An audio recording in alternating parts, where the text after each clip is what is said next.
hneď predstavím svojich hostí a moje meno je Martin Šimečka. Budem moderovať debatu s Timothy Snyderom, ktorý je autor, americký historik, autor knihy, o ktorej budeme rozprávať, za chvíľku ju ukážeme. A Boris Farkáš, ktorý bude poznátorov netreba snáď predstavovať a bude čítať dve úryvky z tejto knihy. Najprv ju ukážeme. Boris, môžeš ukázať, prosím ťa, tú knihu, ktorá sa volá Krvavé územie. Anglický preklad, anglický názov pôvodný originál je Bloodlands. Češi to preložili ako Krvavé zemne. Nie som si celkom istý, či tento titul je úplne, ale ťažké to v slovenčine asi preložiť lepšie. Ja som čítal tú knihu v anglickom origináli pred asi 2 rokmi, keď vyšla. A je to jedna z kníh, o ktorých, keď prečítate, máte proste pocit, že sa vám úplne otvoril nový svet, nové poznanie. A je to kniha, ktorá zasiahne človeka tak hlboko, že proste máte pocit, že ju musíte mať. Že je to niečo, čo doteraz nebolo napísané, hoci to nie je celkom pravda, že Timothy Snyder vychádzal samozrejme z práce desiatok a stovek historikov, archívov, často veci, ktoré boli publikované, ale urobil tak syntetickú prácu o dejinách jednoho územia Európy, ktorá podľa môjho názoru nemá obdoby. Tá kniha vyšla už v 30 jazykoch. Keď vyšla poprvý raz v Amerike, tak vyvolala obrovský ohlas, pretože v zásade pojednáva o smrti, pojednáva o obetiach na území, ktorému hovoríme Krvavé územie, kde zomrelo od roku 1933 do 1945 v minulom storočí 14 miliónov ľudí. A to všetko boli ľudia, ktorí neboli vojaci. Boli to civilné obete, ženy, deti, starci. Doteraz nikto vlastne nielen, že nespočítal priamo tieto milióny, ale aj neposkytol taký tento zhrnujúci pohľad na to, čo sa vlastne v tomto období odohralo na tomto území, ktoré pre európske dejiny toto obdobie bolo kľúčové. A Timothy Snyder podáva vlastne dva také základné nové pohľady na túto minulosť. A jeden je, že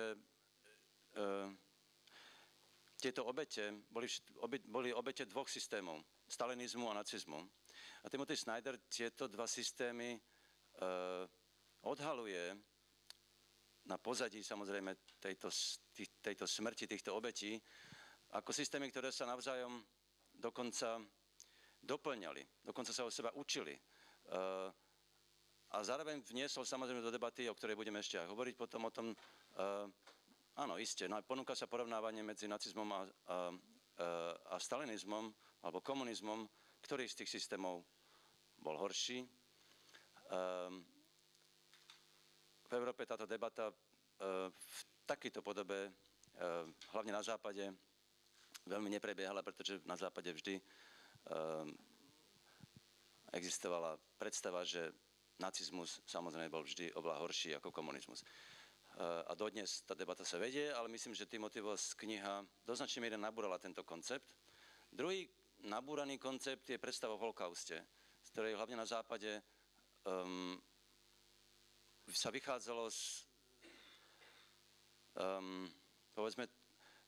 z rozprávania svedectiev, ktoré poznal Západ. A to bol predovšetkým Osvienčim a koncentračné tábory skôr na západnej časti Európy, kdežto tá východná, Treblinka, Sobibor, Belžec a ďalšie boli takmer nepoznané.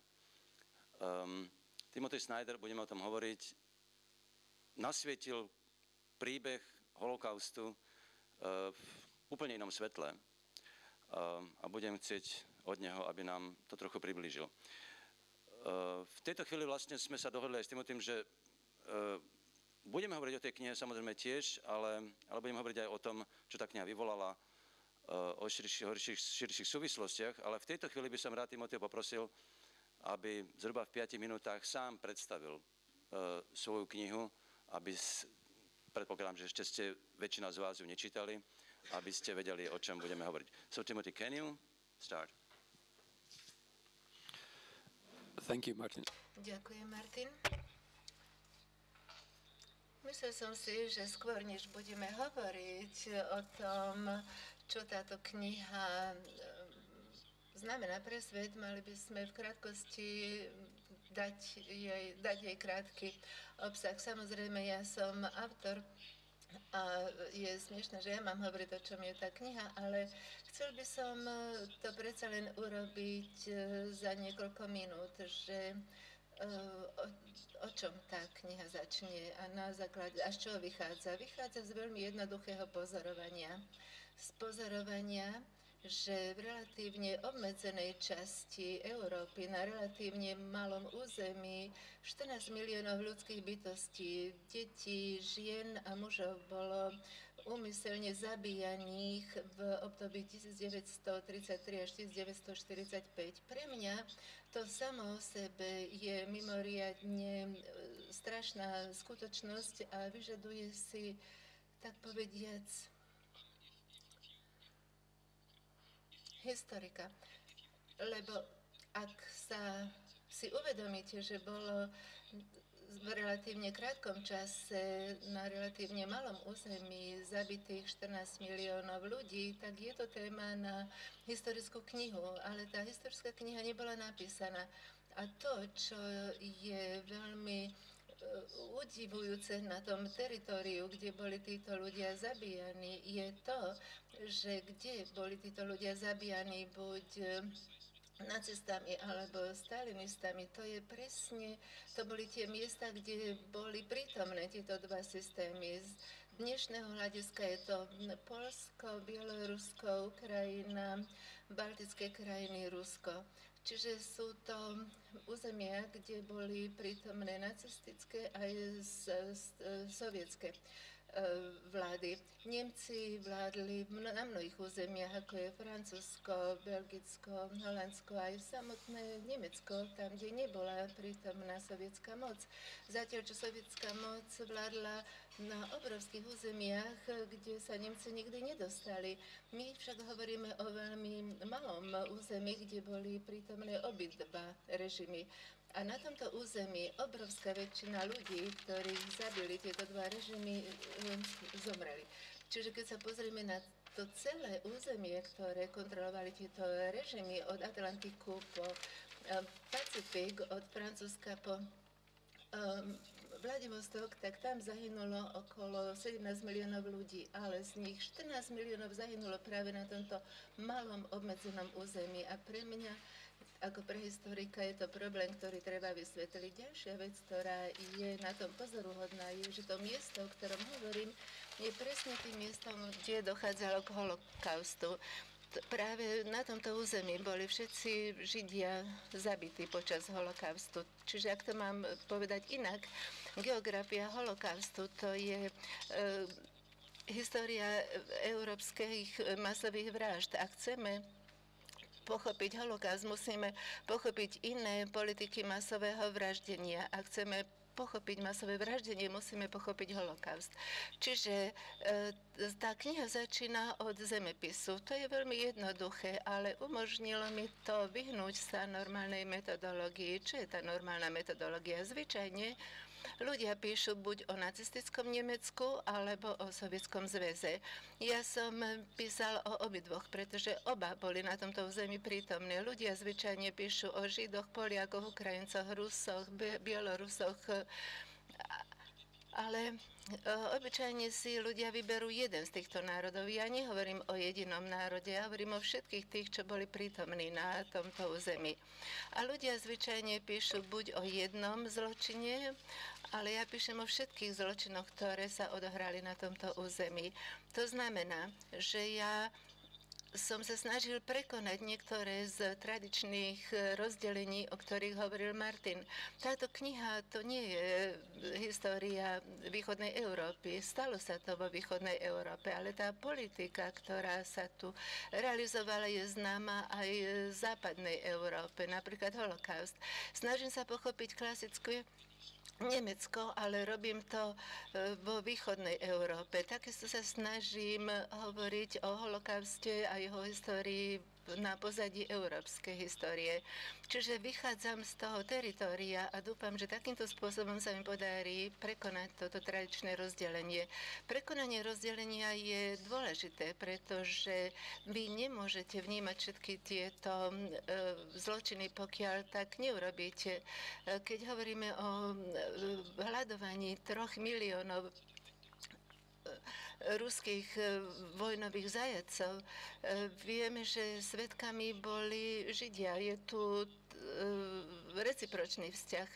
A keď chceme pochopiť tieto zločiny, musíme ich vnímať a posudzovať spoločne, pretože navzájom súvisia. Čiže osoby sa stávajú svedkami a takisto sa stávajú subjektom. Čiže keď hovorím o tejto knihe, snažil som sa v nej napísať nielen históriu režimu, históriu nejakého národa, históriu toho miesta, ale je to snaha o napísanie ľudskej histórie. Vychádzam z predpokladu, že vražda 14 miliónov ľudí, to je dôležitá téma a záverom hovorím, čo to znamená, že 14 miliónov ľudských bytostí bolo zabitých. Dúfam, že takýmto spôsobom som nielen prezentoval tieto zločiny, z ktorých niektoré boli známe, lepšie niektoré menej známe. My vieme veľa o holokaustu, ale vieme menej o zabíjaní bieloruských partizánov, vieme viac o sovietskom terore, vieme menej o vyhľadovaní vojnových zajacov. Čiže každý zločin je tu opísaný, každé zabíjanie ľudských bytostí, ale snažím sa z metodického hľadiska, okrem metodického hľadiska zdôrazniť aj morálny aspekt. My z metodologického hľadiska hovoríme o ľudských bytostiach, ale z morálneho hľadiska hovoríme o tom, že boli zabíjane tieto ľudské bytosti. Ďakujem. Z úvodu knihy ukážku a potom budeme debatovať.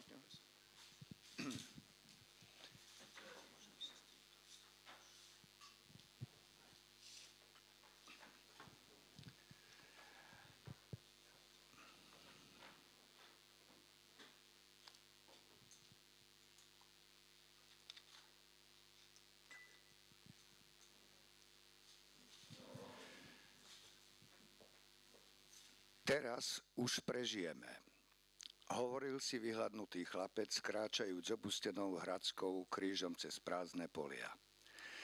Strava, ktorú videl, však bola len hrou jeho predstavivosti. Všetko obilie zhábali v bezcitnej vlne rekvírovania, ktorá odštartovala časy masového vraždenia v Európe. Písal sa rok 1933 a Josif Stalin sa pustil do cieleného vyhľadovania sovietskej Ukrajiny. Chlapec zomrel spolu s ďalšími 3 miliónmi. Stretneme sa, povedal mladý Soviet svojej manželke, pod zemou. Mal pravdu. Zastrelili ho krátko po nej, oboch pochovali spolu so 700 000 obeťami Stalinovho veľkého teroru rokov 1937 až 1938. Vyžiadali si môj svadobný prsteň, ktorý poľský dôstojník nedokončil vetu v denníku. Onedlho na toho sovietská tajná služba roku 1940 popravila. Bol jedným z približne 200 000 poľských občanov zastrelených Sovietmi alebo Nemcami na začiatku druhej svetovej vojny, keď nacistické Nemecko spolu so Sovietským zväzom obsadilo jeho krajinu. Pred rokom 1941 11-ročná Leningradčanka uzavrela svoj denník lakonickým zápisom. Ostala len Taňa. Adolf Hitler zradil Stalina, jej rodné mesto obliehali Nemci a jej rodinní príslušníci sa pripojili k 4 miliónom sovietských občanov, ktorých Nemci vyhľadovali na smrť. Nasledujúce leto 12-ročné židovské dievča v Bielorusku napísalo posledný list otcovi. Posielam ti posledné s Bohom pred smrťou. Strašne sa bojím, pretože malé deti hádžu do masových hrobov zaživa. Patrila k vyše 5 miliónov Židov, ktorých Nemci poslali do plynových komôr alebo zastrelili. Uprostred Európy, uprostred 20. storočia nacistický a sovietský režim zavraždil približne 14 miliónov ľudí.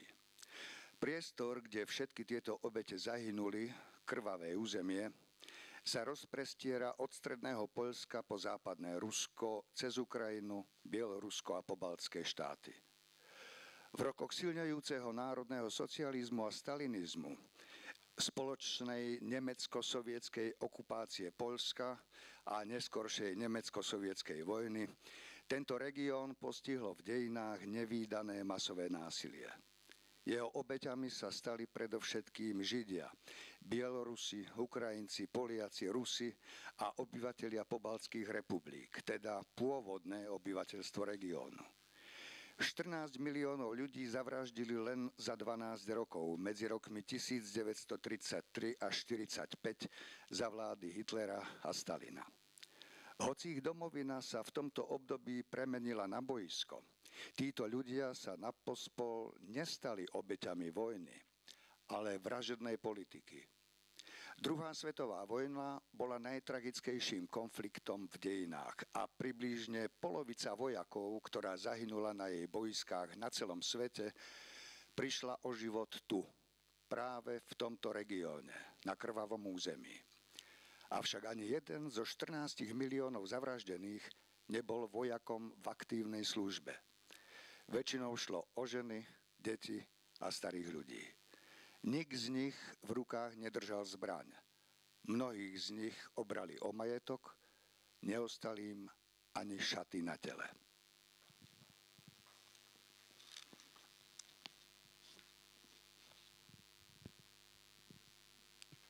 Okay, so Timothy, these politics... Takže toto je nielen kniha o dejinách.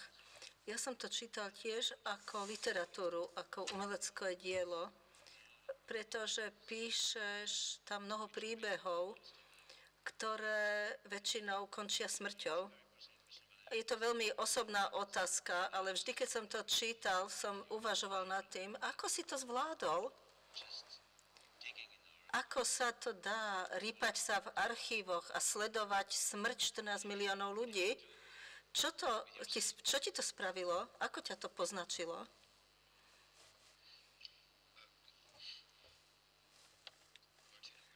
Martin, odpoviem na túto otázku inak, ako si sa na ňu pýtal. Keď o tom hovoríš ako o literatúre, tak myslím, že si poukázal na niečo veľmi dôležité o tých zdrojoch. Táto kniha existuje len preto,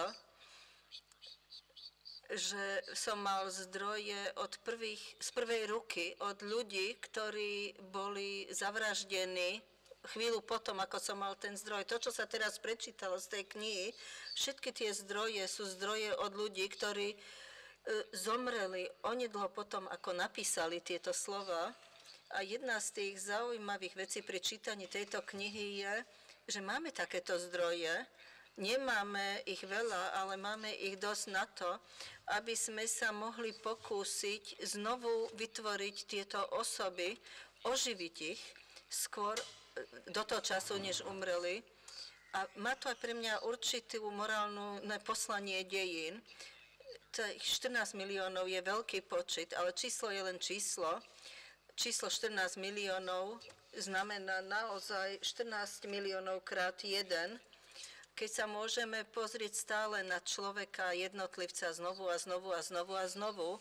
A vďaka tomu, že máme tieto zdroje, som sa mohol pokúsiť urobiť niečo takéto, odovzdať to posolstvo, že to, čo máme pred nami, je zločin nie len kvôli tomu, že je to taký veľký počet, až to hrozné myšlienky, ale pretože to malo dopad na jednotlivcov, ktorých život vidíme, i keď len kúsok z neho. A tá druhá vec, ktorú chcem povedať o literatúre je, že keby sme nemali literatúru, beletriu, táto kniha by bola nemožná.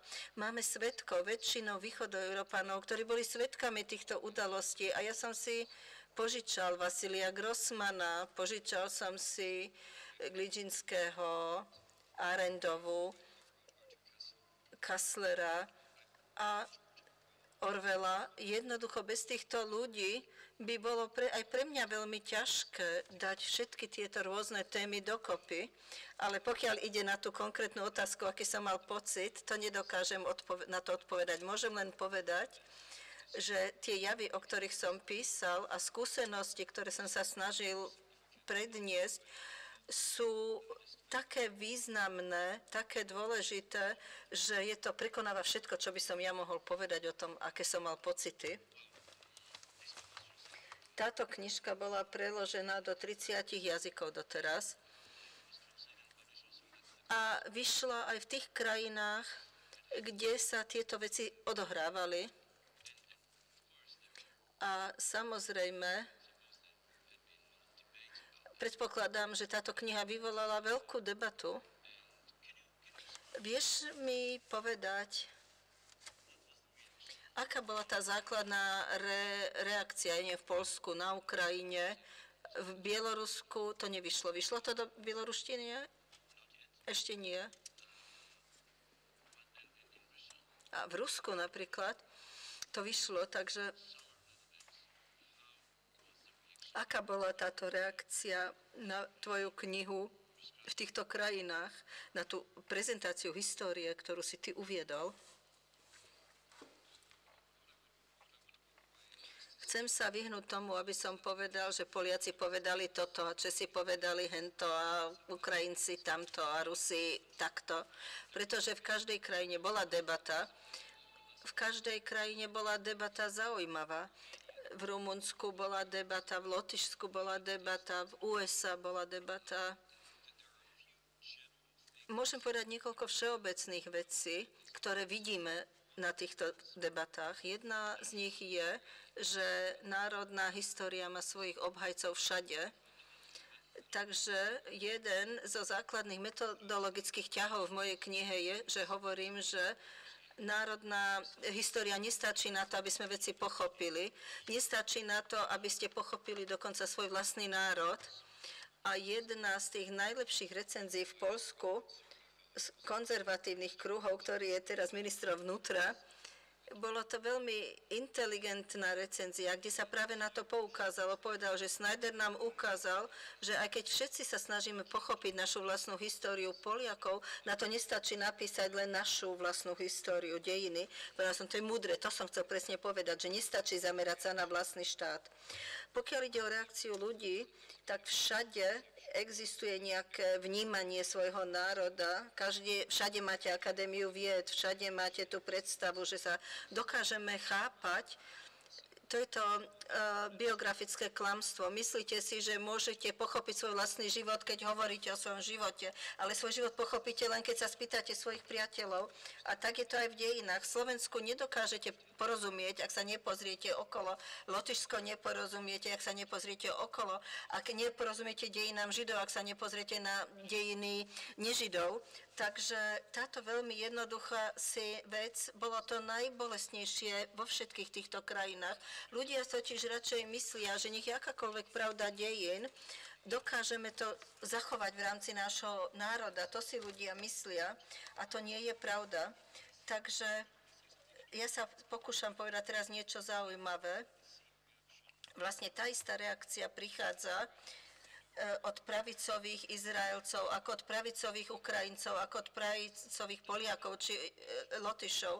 Nezáleží na tom, aký ste národ, ale záleží na tom, ako vnímate históriu. Ak pozeráte na históriu ako na vec vnútroštátnej konverzácie, sa vám nebude páčiť táto kniha bez ohľadu na to, či ste Žid, Poliak, Ukrajinec, Lotyš. Ak sa budete pozerať na dejiny ako na život, ktorý je otvorený všetkým vplyvom, niekedy prekvapujúcem, tak je väčšia šanca, že sa vám táto kniha bude páčiť.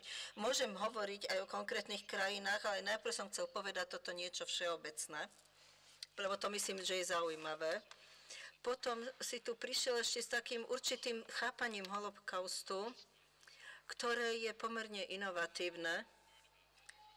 Ja som od teba už o tom počul pred pár rokmi, ešte pred tou knihou, a pre mňa to bolo šokujúce, že naša predstava holokaustu bola väčšinou opisovaná západoeurópanmi a preživšími.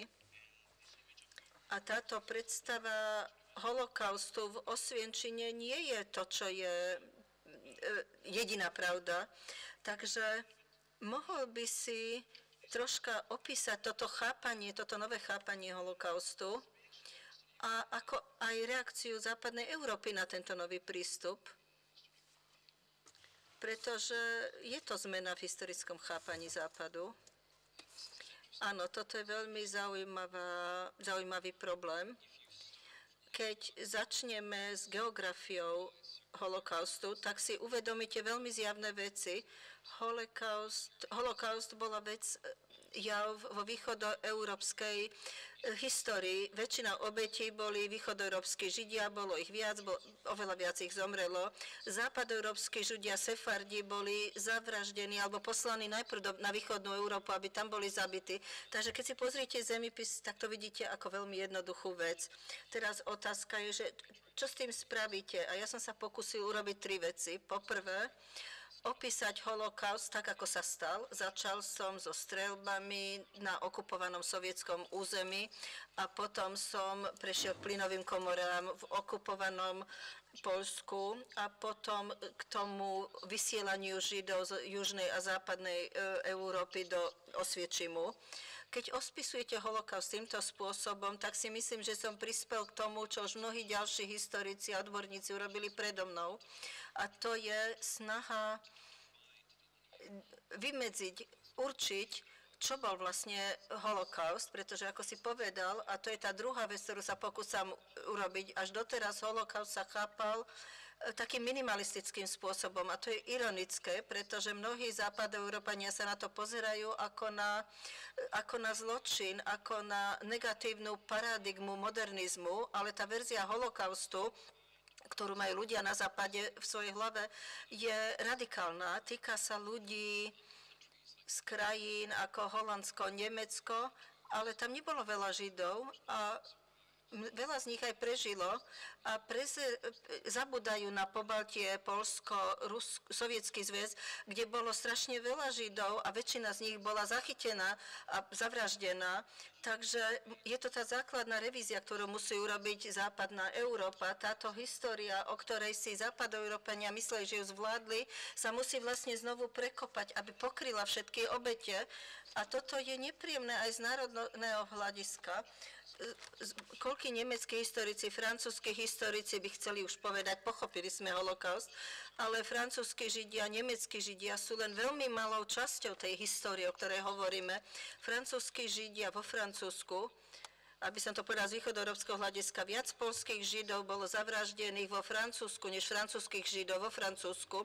A to je vec, ktorú veľmi ťažko francúzski historici vidia. A keď si to predstavíte, tak uvidíte, čo to bolo. Bola to teda vražda poľských Židov, potom ruských, potom maďarských a súviselo to s určitým deštruktívnym režimom vo východnej Európe. Ale táto revízia sa má týkať aj východnej Európy, pretože tradičný západoeurópsky pohľad na holokaust a to, ako to bolo pohodlné pre východnú Európu, že sa hovorí, že holokaust je Anna Franková v Holandsku, Viktor Klemper v Nemecku, alebo holokaust je Primo Levi v Taliansku a východoeurópania sa potom nemusia pýtať, že čo sa stalo u nás, alebo ako by to prebehlo tu. A keď posuniete holokaust na východ, tak zistíte, že väčšina obetí sú vlastne východoeurópania, tak nútite aj východoeurópanov, aby sa pozreli do svojej vlastnej histórie a otvorili tému, ktorú považovali doteraz za západnú, i keď pritom je to vlastne východoeurópska téma. But you also said, I mean, that what's striking also too, that to je skutočne pravda, že existovala takáto definícia holokaustu. Bauman hovorí, že to je výsledok modernosti, ale vy píšete, že väčšina Židov bola zabitá veľmi primitívnym spôsobom. Boli zastrelení alebo inak. Čiže nepoužívali sa nejaké moderné metódy, boli to skôr tie tradičné metódy a veľmi osobné metódy. Takže tá myšlienka modernosti ako abstraktnej systematickej mašiny, kde neexistuje ľudská bytosť, že existuje len číslo, je týmto ako si narušená. Čiže muselo ísť o nejaký nový koncept tejto minulosti. A čo si myslíš o Baumanovi? Well, you're Áno, máš pravdu a ja veľmi vedome sa odchyľujem od tejto tradície Hannah Arendt, profesora Baumana a tak ďalej, ktorí vidia nacizmus ako jeden z príkladov modernosti. Ja si myslím, že toto je mylný koncept a tu sa nachádzame v úplne inej škole. Ja si myslím, že to, čo sa deje vo východnej Európe, nie je možné redukovať len na modernitu. To je veľmi jednoduché. Nacistický projekt to bol projekt modernizácie. Sovietský projekt to bol tiež projekt modernizácie a dokonca aj poľský projekt medzi nimi bol projektom modernizácie. Modernizácia je však vždy v množnom čísle. Neexistuje iba jedna modernizácia, ktorá by bola úspešná. Skutočnosť je taká, že existuje veľa konkurujúcich si myšlienok modernosti a to napríklad, čo sa stalo na Ukrajine a prečo bolo viac ľudí zabitých na Ukrajine v rokoch 1933 až 1945 než kdekoľvek inde na svete, to môžeme pochopiť len vtedy, keď si uvedomíme, že tak sovietský ako aj nacistický projekt modernizácie mal za cieľ ovládnuť toto konkrétne územie. A takisto neviete pochopiť, prečo bolo toľko vzdelaných Poliakov zabíjaných v danom čase tak nacistami ako aj sovietmi. Pochopíme to len vtedy, keď uvidíme, že bolo potrebné ten poľský model a poľský projekt modernizácie potrebné zastaviť. Čiže nemôžeme pochopiť, čo sa stalo, ak neakceptujeme, že modernizácii bolo viac. A táto myšlienka modernosti to hovorí, že to, čo sa deje v rámci jednej spoločnosti. Ale keď sa pozrieme na geografiu vraždenia, vidíme, že sa deje ďaleko od centra. Väčšina vraždenia neprebiehala ani v Moskve, ani v Berlíne, ale na periférii, na západnej periférii Sovietskeho zväzu východnej periférii Nemecka. A pritom tieto dve boli vo vzájomnej interakcii. A toto je aj základný rozdiel medzi mňou a Hanou, ktorú si veľmi vážim. Vážim si aj profesora Baumana, ale myslím si, že táto ich paradigma ide nesprávnym smerom. Myšlienka, že holokaust to bol moderný zločin par excellence, nám umožní nejak sa kryť, pretože vnímame ho ako nejakú modernú fabriku na vraždenie, ale skutočnosť je taká, že holokaust znamená zabíjanie ľudí inými ľuďmi a to veľmi blízko. Tí ľudia sú tvárov v tvár. Ďalšia tvár holokaustu to je používanie plynových komôr, ale na tom nie je nič nové. Väčšina týchto ľudí bola v podstate zabitá tým, že boli zabíjani výfukovými plynmi z nákladných aut. Bola to pomerne jednoduchá technika, ale aj tam bolo potrebné, aby boli tí ľudia veľmi blízko k tým ľuďom, ktorých zabíjali. Takže je to veľký rozdiel a ten rozdiel a vzdialenosť medzi týmito ľuďmi, myslím si, že to je veľmi nešťastná vec.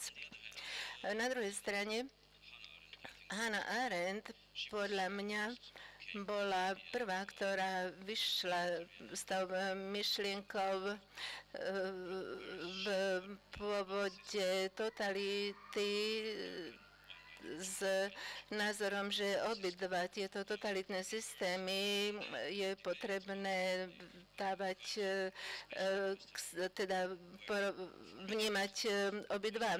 A z mnohých dôvodov západná Európa nechce, aby sa tieto systémy považovali za podobné, alebo za systémy, ktoré sú podobne zlé. Samozrejme majú porovnateľné korene, ale keď si prečítate tú knihu, tak alebo vo vašej knihe vy v podstate takéto veci nekonštatujete. Vy hovoríte, že stalinizmus bol horší v časoch mieru, zatiaľ čo nacizmus bol horší v čase vojny. Ale toto je veľmi provokujúca myšlienka. Môžete povedať, či táto kniha otvára nové kolo diskusií a porovnávania stalinizmu a nacizmu? A chcel by som sa ešte spýtať, je možné tieto systémy porovnávať na základe zla? Let me start with a very general. Takže všeobecné pozorovanie k tomu, že čo sa kniha snaží dosiahnuť. Porovnanie začína z predpokladu, že dve veci sú rozdielne, oddelené, takže ja poviem, ja som tu a Leonidas Tonský je tam.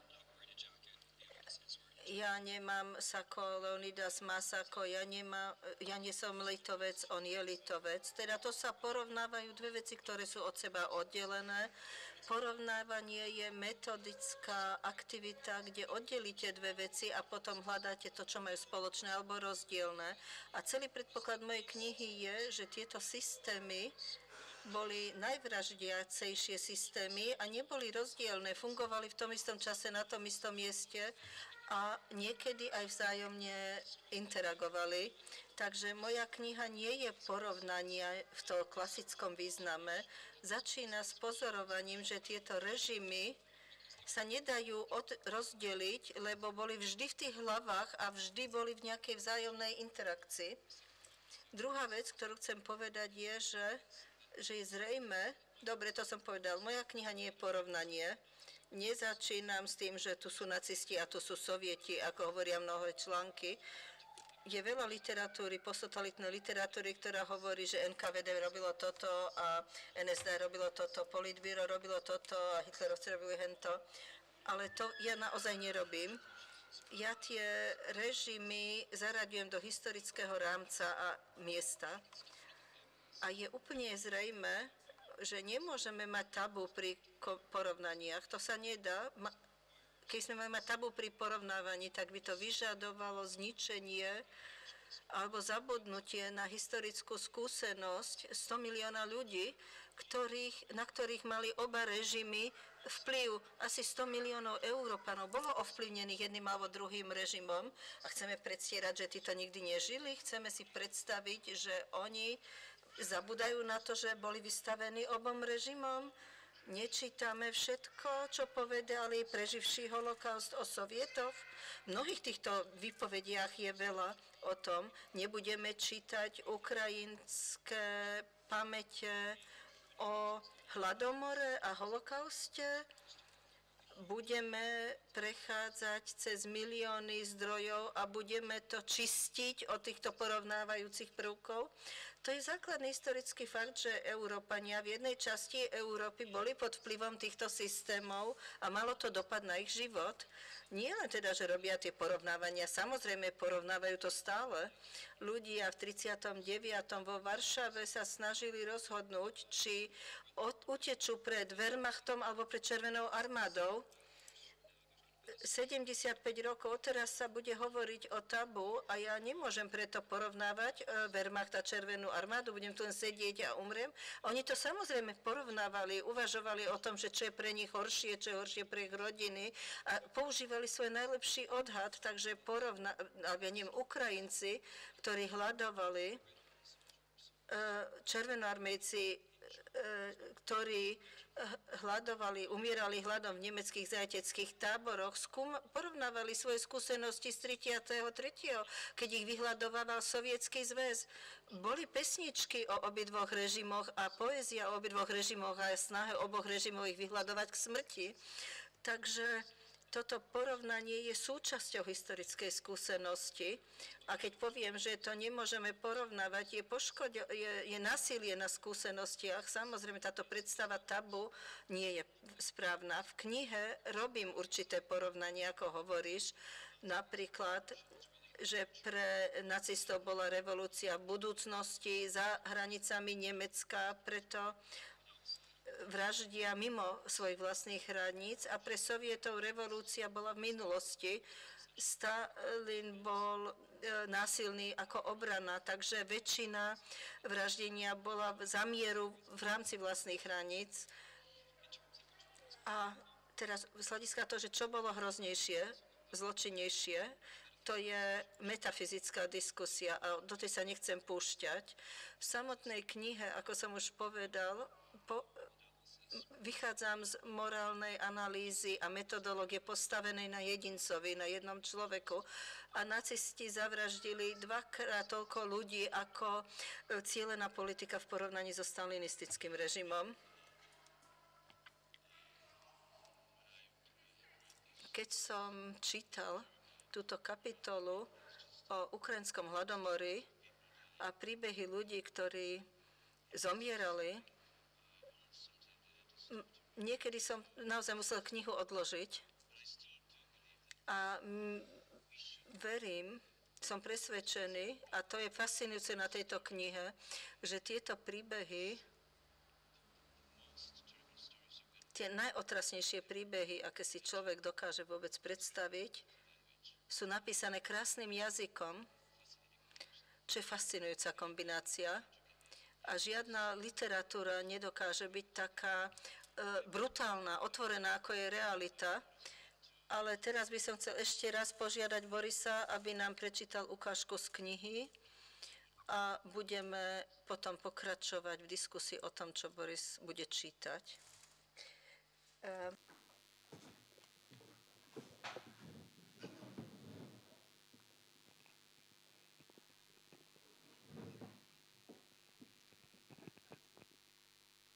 Keby ľudia slúžili režimom iba na základe pôvodnej ideologickej orientácie, existovalo by iba málo kolaborácie. Väčšina kolaborantov s Nemcami na krvavom území získala vzdelanie v Sovietskom zväze. V oblastiach na východ od línie Molotov-Ribbentrop, kde národná nezávislosť musela ustúpiť najprv sovietskej a neskôr nemeckej moci, niektorí ľudia kolaborovali s Nemcami preto, lebo predtým kolaborovali so sovietským režimom. Keď sovietsku okupáciu vystriedala nemecká, z ľudí pôsobiacich v sovietskej milícii sa stali policajti v nemeckých službách. Miestni obyvatelia, ktorí so Sovietmi spolupracovali v rokoch 1939 až 1941, si uvedomili, že v očiach Nemcov sa môžu očistiť tak, že budú zabíjať Židov. Niektorí ukrajinskí nacionalistickí partizáni predtým slúžili Nemcom aj Sovietom. V Bielorusku bolo často dielom náhody, či sa mladý muž pridal k sovietským partizánom alebo nemeckej polícii. Páchatelia holokaustu, ktorým vštepili ideológiu rasizmu, sa stali členmi sovietských partizánskych jednotiek. Ideológie zvádzajú aj tých, ktorí ich odmietajú. Ideológia, keď ju čas zbaví stranického kontextu jej politických a ekonomických súvislostí, sa stáva moralizujúcim nástrojom na vysvetlenie masového vraždenia, ktorý pohodlne oddeľuje tých, čo vysvetľujú, od tých, čo zabíjajú. Bolo by pohodlné hľadiť na zločincov ako na osoby, ktoré len presadzujú zvrátenú myšlienku a tým sa odlišujú od ostatných. Prinajmenšom na dnešnom západe je lákavejšie stotožniť sa s obeťami, ako pochopiť historický kontext, ktorý obete zdieľali s páchateľmi a nezúčastnenými pozorovateľmi na krvavom území. Stotožnenie sa s obeťami potvrdzuje radikálne vymedzenie sa voči páchateľom.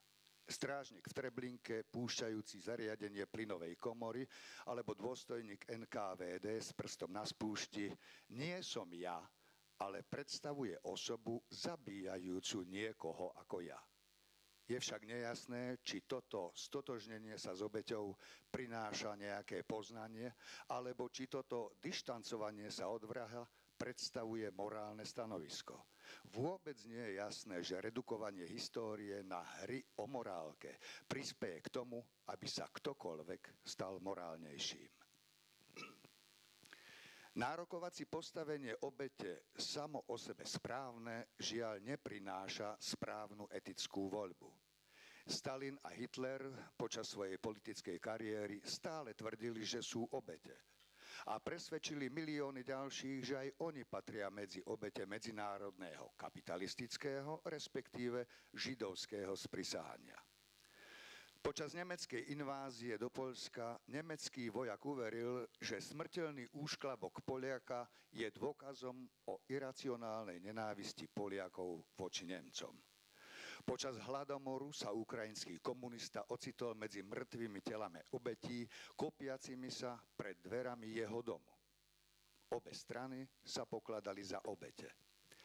V 20. storočí sa nejaká veľká vojna alebo masové vraždenie nezačalo bez toho, aby agresori a páchatelia najprv netvrdili, že sú nevinné obete. V 21. storočí môžeme pozorovať druhú vlnu agresívnych vojen, vychádzajúcich z tvrdenia o postavení obete. Politickí vodcovia nielen hovoria o svojich občanoch ako o obetiach, ale vyslovene sa odvolávajú na masové vraždenie v predchádzajúcom storočí. Ľudská schopnosť vnímať sa ako obeť je zjavne bezhraničná. A tých, ktorí uveria, že sú obete, možno podnietiť k násilným činom obrovských rozmerov. Rakúsky policajt, strieľajúci do detí, si predstavil, čo by Sovieti spravili s jeho deťmi. Obeťami boli ľudia. Skutočné stotožnenie sa s nimi by muselo zahŕňať aj pochopenie ich životov, nie len sústrediť sa na ich smrť. Obete sú samozrejme mŕtve a nemajú možnosť brániť sa proti tomu, ako a na čo využívajú ich smrť.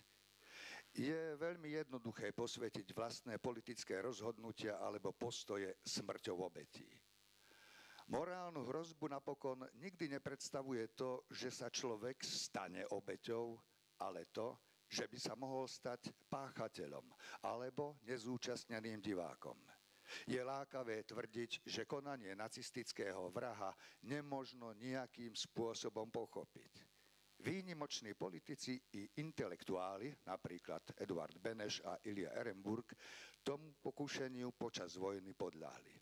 Československý prezident a sovietský židovský spisovateľ tým ospravedlňovali pomstu na Nemcoch ako takých.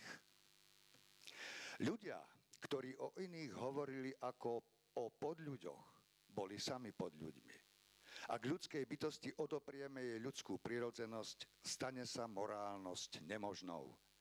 Ak podľahneme tomuto pokúšeniu a iných pokladáme za podľudí, spravíme krok smerom k nacistickému stanovisku, nie smerom od neho.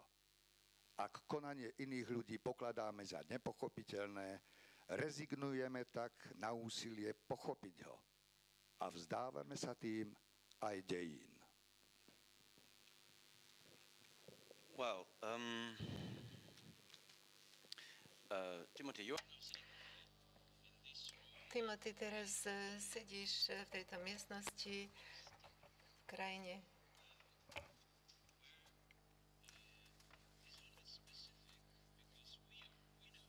kde máme trocha špecifickú situáciu, lebo Slováci sú obeťami oboch režimov, ale sú aj ich tvorcami.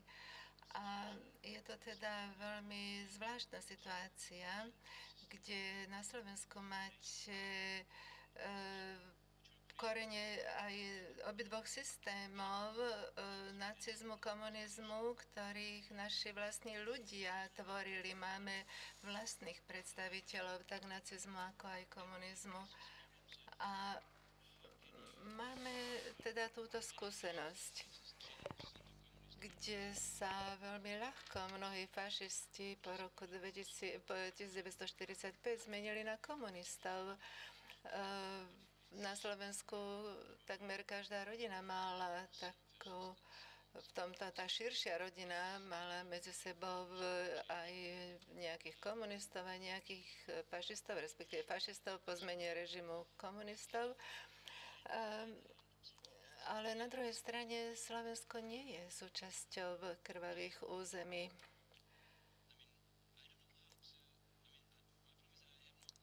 Ja som slúbil, že sa nebudem pýtať, ale predsa chcel by som sa spýtať, či by som sa k tomu mohol vyjadriť. Nie je to zvláštne? Nie je to zvláštna krajina? Nie. Nie je to zvláštna krajina. Naopak je dosť typická. Ja by som chcel preformulovať túto otázku a ukázať, prečo je typická. To, čo hovoríš o tom, že každá rodina má medzi sebou nejakého nacistu alebo komunistu, je to ako stredoveké rodiny, kde mali jedného kňaza, jedného vojaka, aby boli pripravení na všetko. Ale je v tom istá sociologická pravda, lebo keď sa pozeráte na tieto teritória z hľadiska ľudských bytostí a nie ideológie a z hľadiska ľudí, ktorí po vojne vstúpili do komunistickej strany, myslíte si, že by mali veriť v komunizmus? Niektorí verili, ale väčšina neverila. A keď si zoberiete fašizmus, tí ľudia, ktorí boli súčasťou fašistických organizácií, by ste si mysleli, že nikdy by nemohli byť súčasťou komunistického režimu, ale mnohí z nich boli.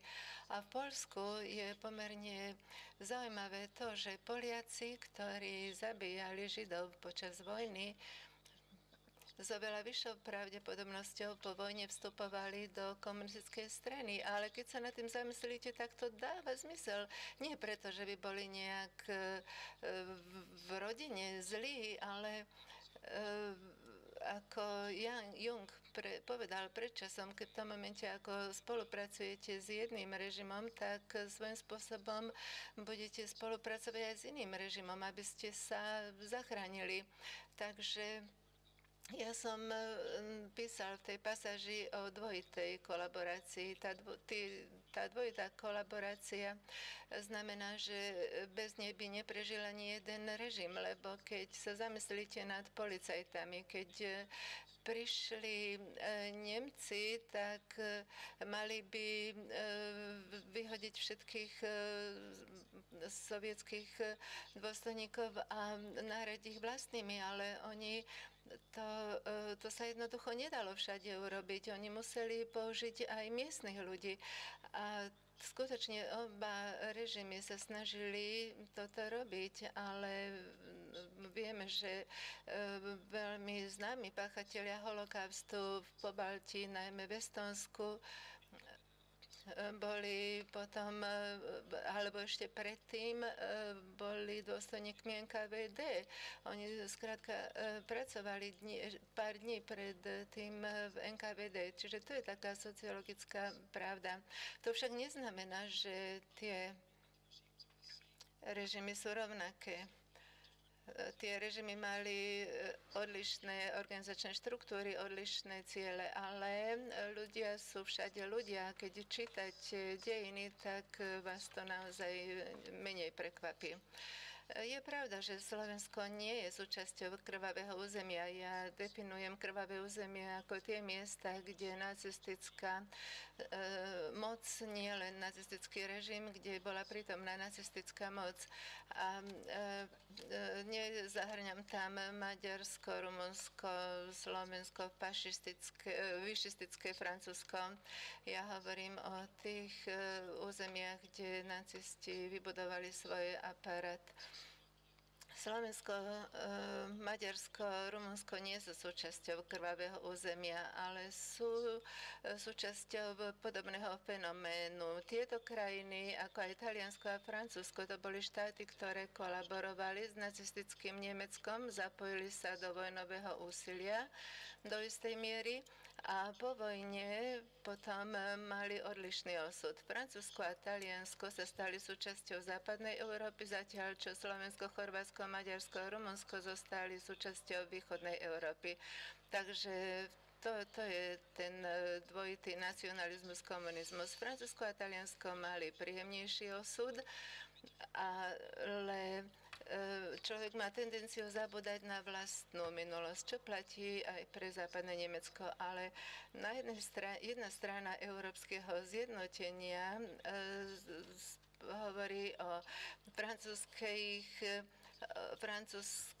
histórii, slovenskej histórii a ukazuje sa, že Slováci mali v podstate podobné problémy ako Francúzi, keď sa hovorí o tom, aká bola situácia v roku 1942-1943. Zrazu zistíme mnohé podobnosti medzi Slovenskom a Francúzskom a zabudáme na to rozdelenie medzi východom a západom. Problém je, ako sa správali zvrchované štáty, keď boli spojenci pod vplyvom nacistického Nemecka. Tu majú slovenskí historici veľmi širokú spoločnosť, patria do nej aj talianskí, francúzski historici, Chorváti, ktorí diskutujú o tej rovnakej otázke, tak ja si vôbec nemyslím, že Slovensko je v tomto smere nejaké zvláštne. Ďakujem. Chcem sa spýtať, sleduješ debatu v týchto krajinách? Alebo sú krajiny, ktoré dokážu lepšie si prinavrátiť pamäť a sú krajiny, ktoré sa menej snažia vrtať v pamäti?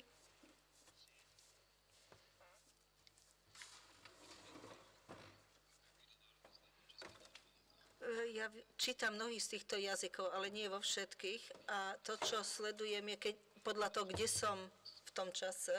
Poprvé chcem povedať, že poľská debata vedie.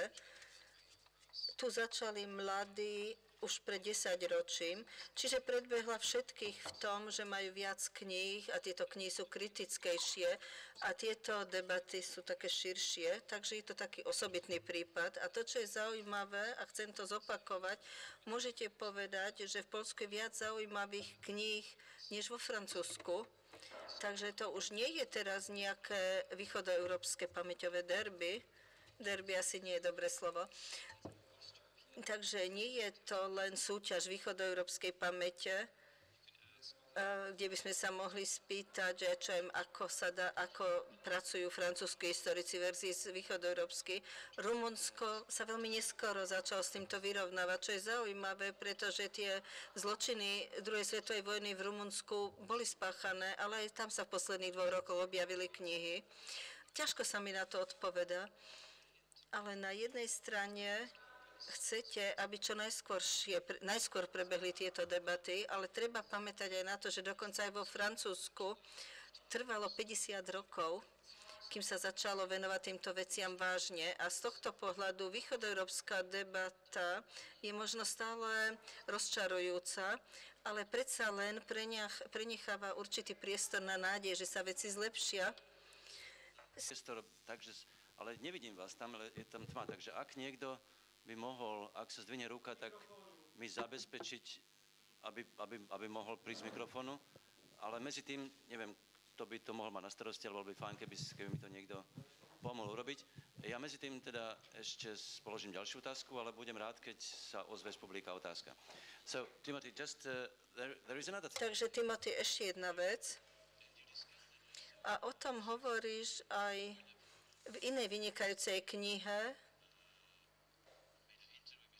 To je rozhovor s Tony Juddom, je to v češtine teraz, a aj to je o histórii, je to krásna kniha. A tam hovoríš o zodpovednosti britských a amerických politikov, ktorí v 41. vedeli, čo je holokaust, vedeli, že to existuje a nič nespravili na jeho zastavenie. Takže tá zodpovednosť je nielen tu, ale je to celosvetová zodpovednosť. A je to tak, že Američania o tom hovoria?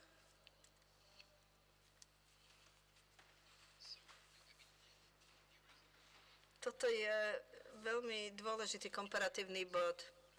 Je veľmi ľahké Američanom pozrieť sa na Poľsko a povedať, ach, tam bolo veľa antisemitizmu u vás v krajine, ako ste mohli dovoliť, že nastal holokaust. Ale aj v USA je veľký antisemitizmus a náš vlastný pohľad na druhú svetovú vojnu súťaží s ruským v tom, čo je najmenej reflektívne, najmenej sebakritické. Antisemitizmus je naozaj dobrý príklad, pretože to je problém, ktorý má každá vláda, ktorá bojovala v druhej svetovej vojne. A problém je v tom, že Hitlerová propaganda veľmi konzistentne hovorila, že toto je vojna, židovská vojna, takže keď bojujete proti nacistickému Nemecku, bojujete za Židov. A to bola veľmi efektívna, účinná propaganda v USA, v Británii, v Sovietskom zväze. A toto je spoločný problém. Antisemitizmus bola v tom čase globálna otázka, globálny problém. A Hitler to pochopil. Američania to úplne vytesnili. Teraz sme sa presvedčili, že sme v druhej svetovej vojne bojovali preto, aby sme zachránili Židov. To je blbosť. Náš prezident mal problém riešiť široký, rozšírený antisemitizmus a izolacionizmus a veľmi dlho mu trvalo, kým sa vôbec Američania boli ochotní zapojiť do vojny. A keď boli vo vojne, bolo veľmi dôležité, aby dokázal a presvedčiť všetkých, že tá vojna sa netýka Židov. Takže je to naozaj veľmi správne podotknuté. Je to otázka zodpovednosti, uvedomiť si, kde bola vaša vlastná pozícia v tom čase a uznanie toho, čo môžete urobiť. A to, či Američania mohli zastaviť holokaust, to je praktická otázka. Ja si myslím, že nemali toho veľa v rukách, čo by mohli spraviť, ale to je iná otázka. Pre mňa jeden z tých dôvodov, prečo by sa nedalo veľa spraviť, je preto, že americká spoločnosť bola v tom čase oveľa antisemitickejšia, než sú si Američania dnes ochotní priznať.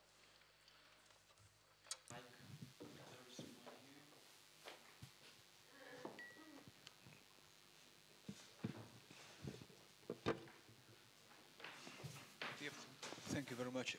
Ďakujem veľmi pekne. Ja som ten zlý človek v tom saku, no tým ďakujem ti veľmi pekne. Chcem niečo povedať a otázka k tomu, k tej dualite pachateľov a obeti, to, čo vidíme na Ukrajine, po Baltii. A veľmi často si tí ľudia myslia, že oni boli obete, i keď vlastne boli tí pachatelia, lebo si dali nacistické uniformy a vraždili. Ale tá druhá vec, čo je zaujímavá, je tá rýchlosť. V Litve len malé skupiny, najmä Talianov, vyvraždili 10 000 Židov v Poľsku, Litovsku. A to je niečo, čo sa veľmi ťažko vysvetľuje, tá rýchlosť a tá organizácia.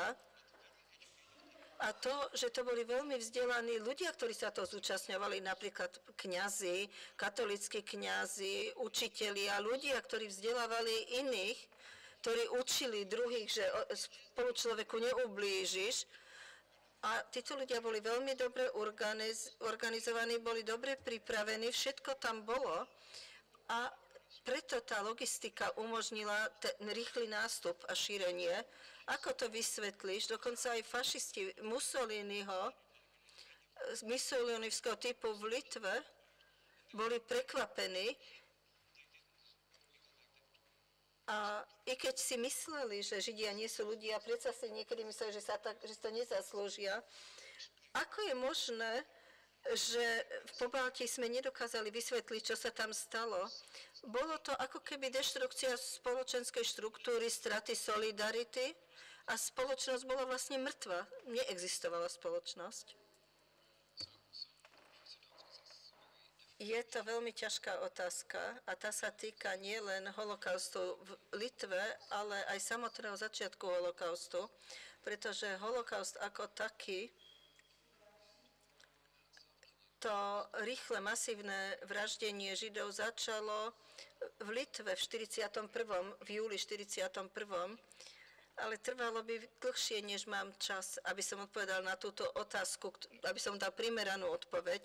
Chcem len povedať niekoľko vecí. Poprvé, ako vieš, Ten problém, pre ktorým stojíte, nie je len litovský, lebo dokonca, aj keď dokážeme vysvetliť primerane Litvu, čo sa pokúšam, ešte stále je tu tá otázka toho, prečo Lotyši robili približne to isté.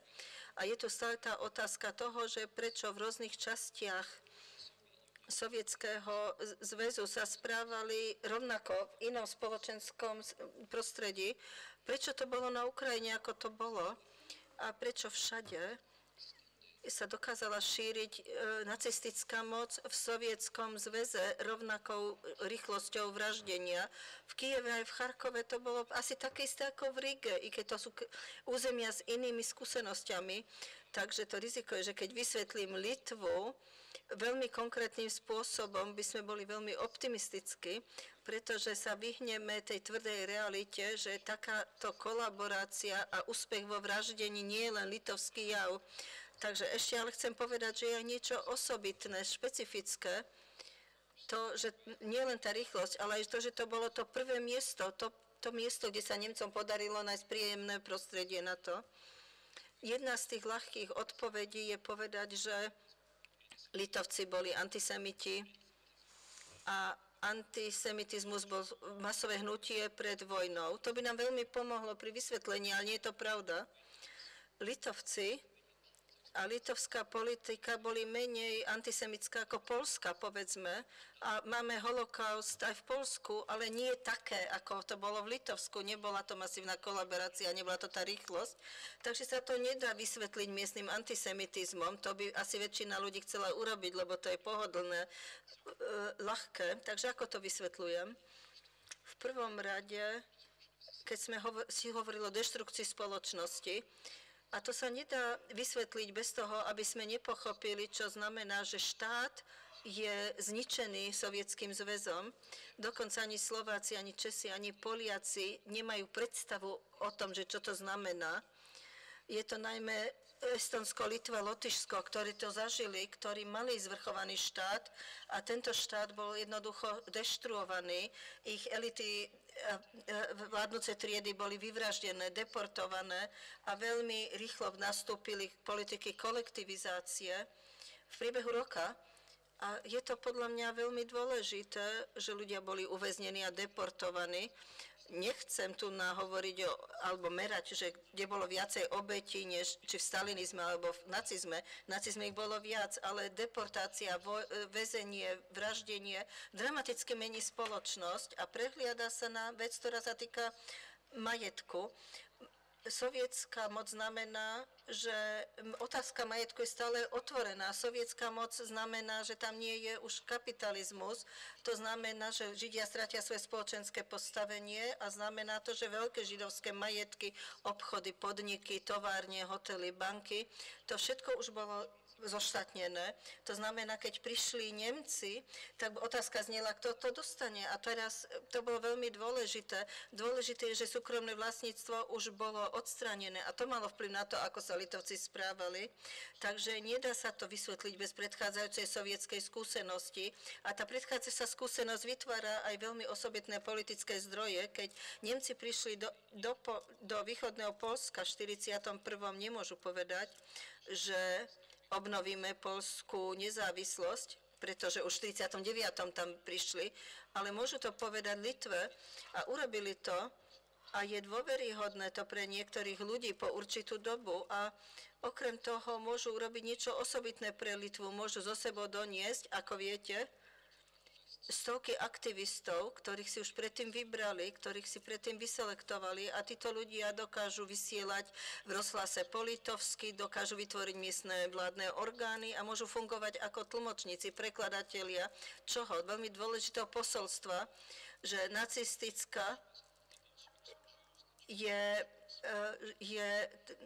ideológia, ktorá hovorí, že komunisti sú židobolševici, že sovieti sú židobolševici a my vám ponúkame oslobodenie, ale len oslobodenie od židov.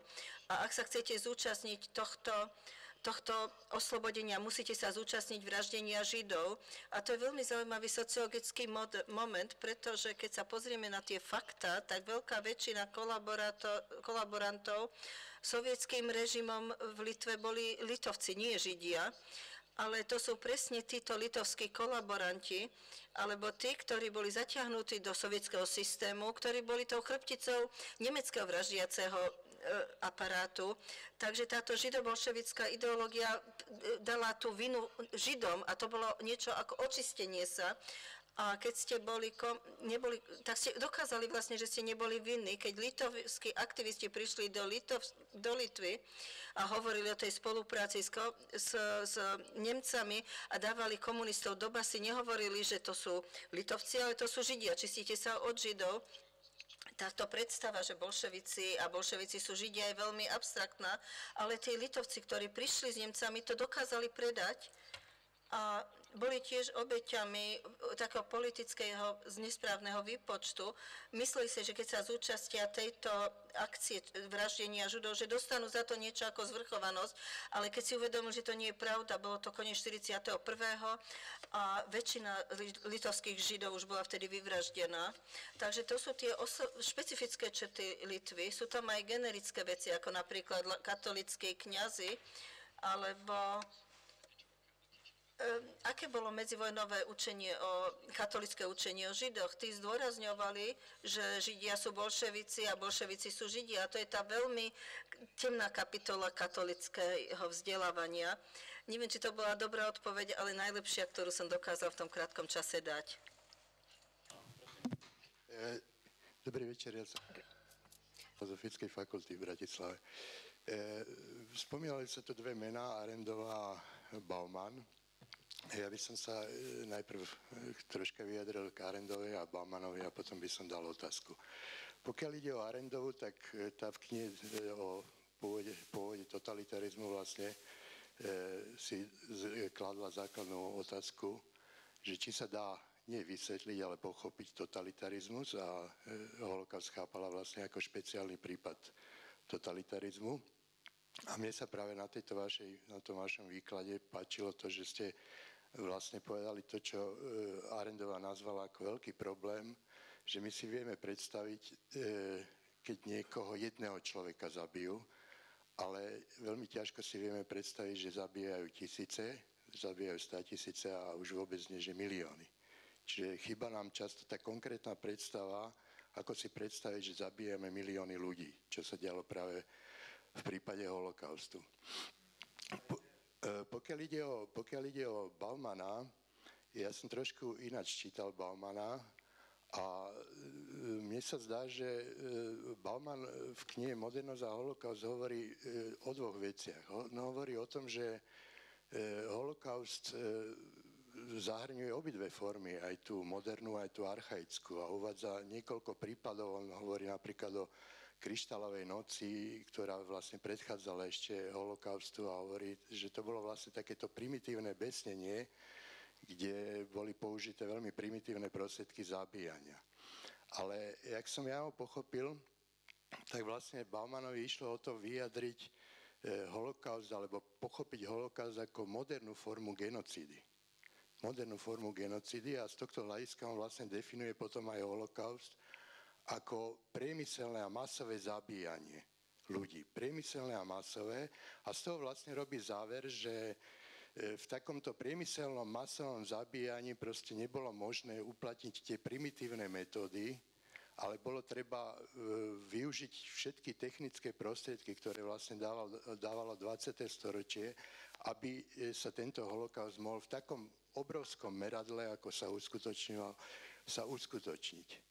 Čiže preto on vlastne hovoril o tom vzájomnom vplyve modernosti a holokauste a tu sa mi troška tiež zdalo, že sa to zjednodušuje. On nehovorí, že modernosť vyvolala holokaust. On to na viacerých miestach spomína. Len on hovorí, že modernosť sprevádzala holokaust. Pomohla mu. Hej? Čiže nie je tam tá priama príčina súvislosť, že každá modernosť napríklad vyvoláva holokaust. Hej. Ona len umožnila práve toto masové vraždenie vďaka týmto technickým prostriedkom. A preto aj tá moja otázka je, lebo on dosť na tomto, myslím, bazíroval, je, že či vôbec odlišujete v svojej knihe a vôbec v svojom uvažovaní o holokauste medzi genocídou a holokaustom. Ďakujem. Okay, there's a lot in there. Let me try to pick out what I take to be. Tu bolo veľa otázok, ale ja by som sa chcel zamerať na tie najdôležitejšie. V prvom rade, nebol by som rád, keby bola moja kniha vnímaná ako nejaký spor s niekým. To nie je spor s Baumanom a ja som ho v texte vôbec nezminul. Je to do istej miery spor s Hannah Arendt, ale dúfam, že je to historický text, ktorý má svoju vlastnú hodnotu a nie je to nejaký terminologický spor s Baumanom alebo s kýmkoľvek iným. A dôvod, pre ktorý o tom hovorím, bolo, že som sa snažil zdôrazniť niektoré rozdiely v prístupe. Myslím si, že napriek tomu platí, že a môžem akceptovať mnohé z tých vecí, ktoré ste vyhovorili, ale ja si nemyslím, že by Bauman hovoril o pluralite. Ako vy hovoríte, modernita môže takto, tých modernít je viac, ale pre mňa je to centrálna charakteristika dejín východnej Európy v 20. storočí. Je to tá snaha o modernitu, tá modernizácia. A je tu teda, nie je tu modernita ako taká, ale je to snaha o modernitu, čo sa ukázalo byť také nebezpečné v danom čase a na danom mieste. A pokiaľ ide o rozmery, v akých sa to dialo, ja si myslím, že naozaj nezáleží na tom, či tam bol zabitý jeden človek, stovky alebo milióny. Nikto nezabil milión ľudí. Tí najhorší páchatelia zabili možno 1000 ľudí. Ale tu je veľký rozdiel medzi Nemcami a Sovietmi. Sovietmi verili svojim myšlienkám viac než Nemci. Tí dôstojníci NKVD museli strieľať ľudí a pretože museli strieľať, tak oni zastrelili skutočne veľké počty ľudí. Napríklad v Katynskom masakre jeden človek z Plochin zabil niekoľko tisíc ľudí sám.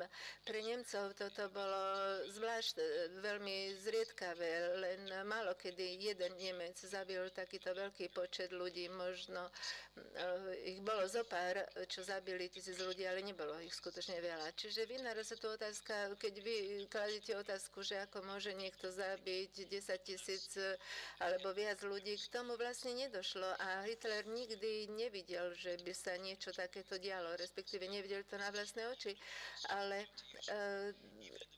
dokonca aj tie najpriemyselnejšie zariadenia v Treblinke. Treblinka sa zdá byť taká, kde bolo toto zariadenie na najvyššej technologickej úrovni. Aj tam bol každý z týchto Židov individuálne naložený do vagóna. Každý bol individuálne oholený, ostrihaný, individuálne poslaný do plynovej komory. To nebol kolektívny počin. A individuality, to znamená jednotlivci museli toto robiť iným jednotlivcom. Ja si nemyslím, že by tá miera, v akej sa to dialo, niečo menila. A ja si skutočne nemyslím, že by toto o niečom svedčilo. Holokaust nemá priemyselný charakter, aj keď si to dáme do súvislosti s priemyslom v 30. rokoch minulého storočia. Ale to presúvanie miliónov ľudí a zabíjanie týchto ľudí, to bolo jednoduchšie, než napríklad postaviť nejakú vyspelú chemickú továreň alebo továre na výrobu zbraní. Čiže keď to vnímame niečo ako továre na zabíjanie, tým sa ako si od toho vzdialujeme, dehumanizujeme to, ale Bauman hovoril, že to súvisí s technikou a s byrokraciou, ale ja si myslím, že problém s jeho knihou je, že bola vydaná v roku 1989 a tá verzia holokaustu, ktorú používa vo svojej analýze, to je verzia, ktorú sme v tom čase mali. On vtedy celkom nepochopil tie veci, ktoré dnes už vedia všetci, konkrétne, že holokaust sa začal chaotickým spôsobom, ale potom bol usporiadanejší a že sa začínal strieľaním ľudí a nie plynovými komorami. On to vlastne nechápe, pretože pretože v roku 1989 bol holokaust vnímaný inak ako dnes. Myslím si, že je veľmi ťažké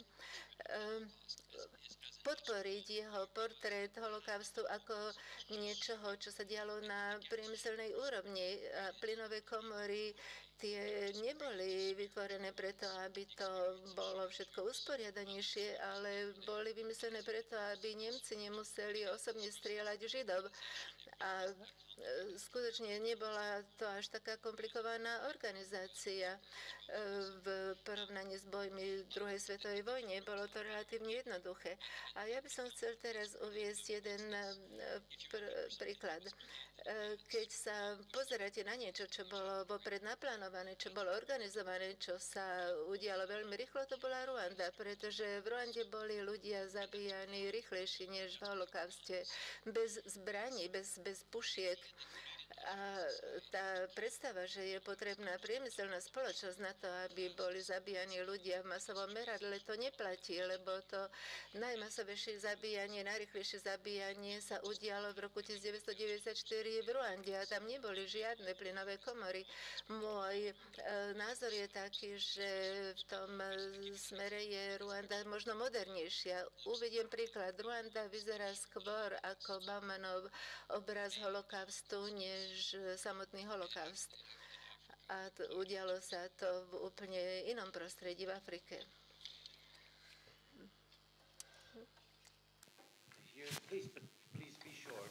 Takže ešte, ak máte otázky, nech sa páči, prosím stručne.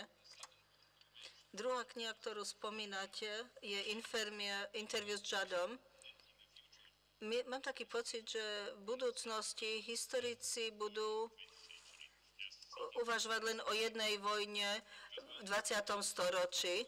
Povedia, že prvá a druhá svetová vojna boli vlastne jedna vojna, ktorá trvala dlhšie ako 31 rokov s určitou prestávkou. Ako to vidíte vy z hľadiska holokaustu?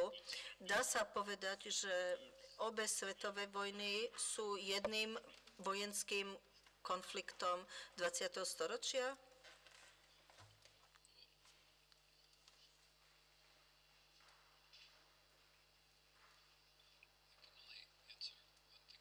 Ja viem odpovedať len na jednu otázku v jednom okamihu. Je viacero spôsobov, ako sa to dá spojiť. Jedna z možností je, že si uvedomíme, že tradičný život východoeurópskych Židov bol prvýkrát prerušený v prvou svetovou vojnou a nie druhou svetovou vojnou. My na západe na toto zabudáme na východný front prvej svetovej vojny, ktorý bol taký istý krvavý a dôležitý ako západný front. A bolo tam veľa deportácií a medzi iným aj deportácie aspoň 500 000 Židov z Ruského impéria. To bolo veľké prerušenie a radikalizovalo to ľudí, radikalizovalo to Židov, ktorých sa mnohí stali komunisti, pomáhali bolševickej revolúcii, mnohí ľudia sa stali veľmi pravicovými politikmi, skončili v Izraeli v pravicových stranách. Deportácia Židov bola radikalizujúcim elementom. A vyvolá aj radikalizáciu antisemitizmu, pretože tá predstava, že Židov treba obviniť z toho, čo sa deje, to spolupracuje s deportáciou. Nie, deportujeme ich, pretože sú špioni a tak ďalej. A ako vojna pokračovala a bola horšia pre ruské impérium, tak Židov začali obviňovať zo zlyhania z bolševickej revolúcie a to vedie k tej predstave židobolševizmu. Tá židobolševická predstava je plodom ruskej občianskej vojny a pobaltskí Nemci a ukrajinskí emigranti to potom exportovali do Nemecka.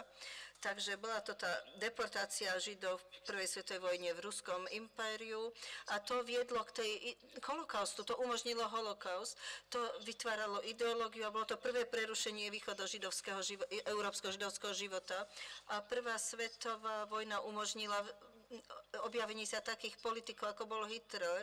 Po prvej svetovej vojne máte ten okamih, keď určité predstavy ako národný socializmus mali šancu. Tu by nikdy nemali pred prvou svetovou vojnou. Prvá svetová vojna končí určitú globalizáciu. Umožňuje mnohé veci, ktoré predtým neboli možné.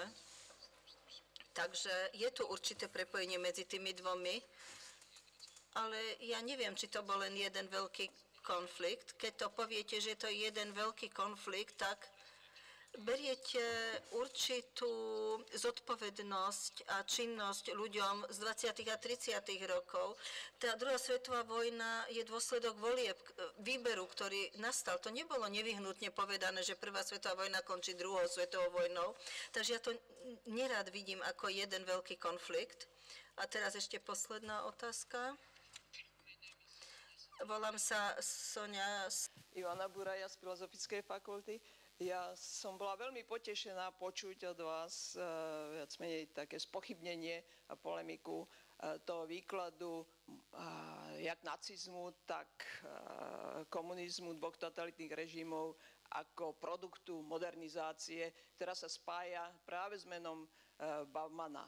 Podľa mňa skutočne je to veľmi zjednodušený výklad modernizácie, redukovaný iba na dimenziu industrializácie. A dimenzia postojová a organizačná, typ organizácie je úplne v tomto prípade ignorovaná, takže váš výklad, keď ste uviedli Rwandu, tak skutočne ako jednoznačne sa po to podpisujem a je to veľmi dôležité, pretože aj v učebniciach a v textoch o modernizácii sa neustále reprodukuje práve ten výklad, že produktom modernizácie sú aj dva totalitné režimy a holokaust a v podstate Bauman sa cituje ako autor nespochybnený. Ja som práve často študentom vykladala, že s týmto zjednodušeným výkladom modernizácie nemôžem súhlasiť. Nakoniec na Slovensku sme zažili práve ten typ modernizácie po 45., ktorý na tej úrovni postojovej a v forme organizácií istým spôsobom ešte posilnil postoje a vzorce správanie typické skôr pre feudálnu, to je tradičnú spoločnosť. Takže vlastne bez otázky len hovorím, chcem vyjadriť veľké potešenie s tým spochybnením Baumanovej paradigmy. Well, poor Zygmunt. I'm feeling very bad that Zygmunt Bauman isn't... Toto ma mrzí, že tu Zygmunt Bauman nie je, pretože mám taký pocit, že profesor Bauman by sa dokázal lepšie obhajovať, ako ho môžem ja. Teraz myslím, že by som mal zmeniť svoj postoj a začal ho obhajovať a budem ho obhajovať. Jedna z vecí, ktorú profesor Bauman veľmi správne hovorí, sa týka vzťahu medzi modernitou a zodpovednosťou.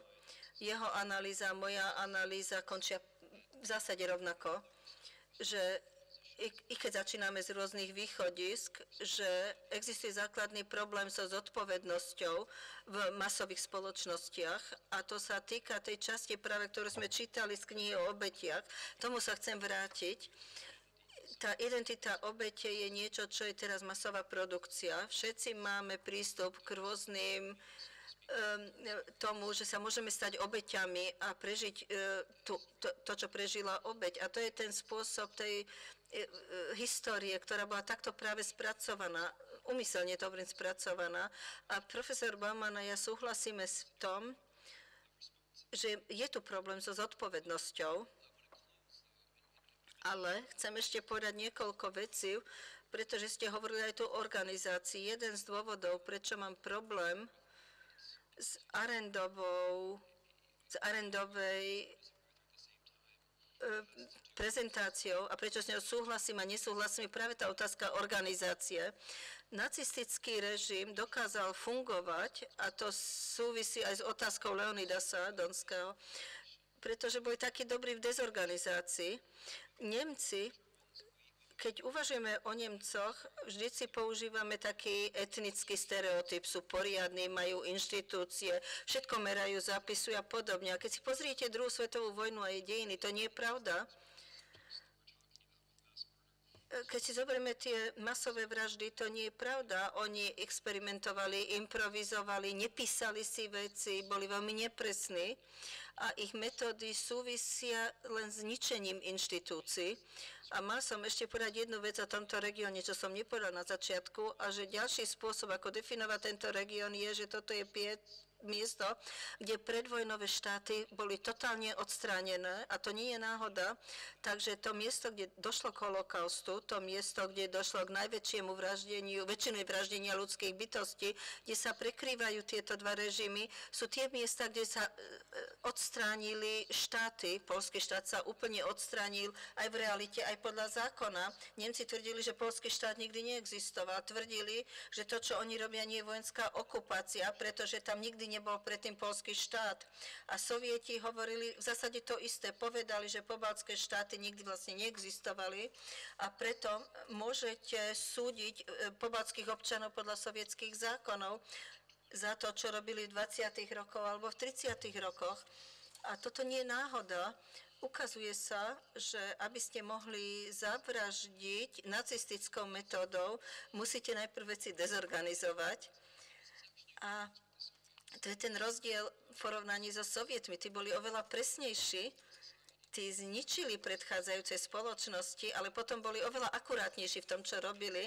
Nacisti vlastne exportovali určitú anarchiu a z tejto anarchie potom vybrali kusy a dali ich dokopy a naučili sa, ako vraždiť. A to je odpoveď aj na Donskú otázku. Keď nacisti prišli do Litvy, nevedeli, čo budú robiť, nevedeli to dopredu, ale Sovieti niečo zničili, Nemci zničili viac, ale naučili sa, ako dať niektoré veci dokopy, určité pohyby, určité skúsenosti, fragmenty takým spôsobom, aby sa dostali k výsledku, ktorý chceli, ale nič z toho nebolo plánované. Tam boli len úmysly, ale neboli presné plány. Takže jedna z vecí, čo sa tak ťažko uchopí, koncepčne uchopí, a ideologicky je ten spôsob, akým Nemci exportovali anarchiu, ako riadili chaos. To je niečo, čo bolo ich osobitosťou a tým sa líšia od Sovietov a znamená to, že preto je to také ťažké konceptualizovať, pretože všetky naše argumenty o modernite ideológii sú spôsoby, ako sa snažíme urobiť tomu, že dávame zmysel nacistom, a niečo, čo bolo vlastne protiosvietenecké. A teraz vlastne nesúhlasím s profesorom Baumanom. Nacisti boli vlastne protiosvietenci a my sa snažíme ich zahrnúť do nejakej osvietenej analýzy, ale vlastne oni boli proti osvietenectvu a ukázali, čo sa dá urobiť, keď zničíte inštitúcie osvietenectva, občianske zákonníky, štáty a ukázali, čo sa s tým dá urobiť. A to je tiež súčasťou holokaustu. A to neviete pochopiť, pokiaľ neuznáte, že ak to nazvete modernizáciou, tak to musí byť modernizácia, ktorá sa týka zničenia modernizácie iných ľudí.